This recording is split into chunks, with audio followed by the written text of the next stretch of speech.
জয়নুল আবেদিন পার্কে বাইন্দা ইচ্ছা মতো কোটি কোটি করে পিটে। স্যার এই যে ভাত খাইলি তোর কাছে কি মন লাগতেছে? কিরাম লাগতেছে মানে কিরাম লাগতেছে আপা? আপা সুন্দরী ভাইয়েরা যে আসলেই বোকা হয় এই প্রথম আজকে প্রমাণ পাইলাম। তবে আপা 10 মাইল যে আপনি অন্য দিচ্ছেন যে ভালো লাগছে আপা, আপনাকে দেখতে পারবো না। মিয়া ধরো তোমার বেড়াটা রাখো। আমার কাছে তো এত বড় নোটের ভাঙতি নাই। ভাঙতি নাই তাহলে পুরোটাই রেখে দাও। না না ম্যাডাম, বেয়াদবি মাফ করবেন। হ্যাঁ, আমি আমার ভাড়া ব্যতীত 1 টাকা অতিরিক্ত নিতে পারবো না। উমা ভাঙতি না থাকলে ভাড়া লইবা কিবা? একটা কাজ করেন ম্যাডাম, ভাঙতি যেহেতু নাই আপনার সাথে পরে দেখা হইলে দিয়ে দিন। জি জি আপনি ঠিক কইছেন, আমি এই এলাকায় একদম নয়া। আমার কাছে কেন আসছো? কিছু কইবা? ফাঁসাইতে চাইতো না তো?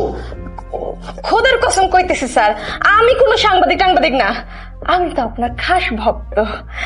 সুযোগ দিলে আপনার সেবা করতেছিলাম কি, ওই বস্তিটার দায়িত্ব যদি আপনি আমার হাতে তুইলা দেন তাহলে আপনারা 100 ভাগের 100 ভাগই হাতে তুইলা দিব। আমার কি হবে দেখি, ওরে কোনোখানে দেওয়া যায় কিনা। ভাই কি অবস্থা? আপনার কিন্তু মাস শেষ হয়ে গেছে। হ্যাঁ, কালকের মধ্যে ভাড়াটা দিয়া দিবেন, ঠিক আছে?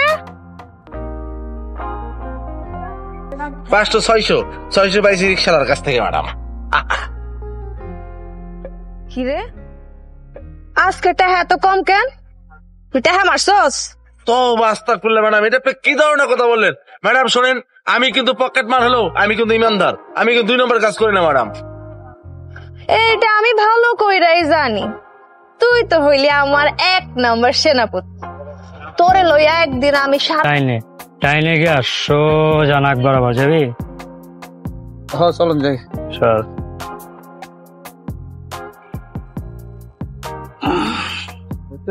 হ্যাঁ যা। এই বেটা, এই না বুঝলেন স্যার?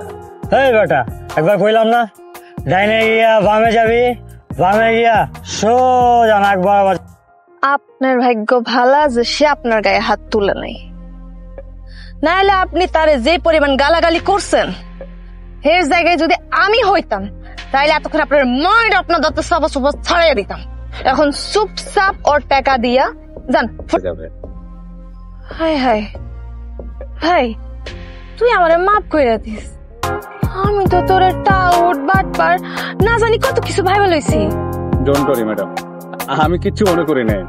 অনেক রাত হয়েছে, আপনি রিক্সায় উঠেন, আপনার বাসায় নামাই দেব। চল বাসায় দিয়াই।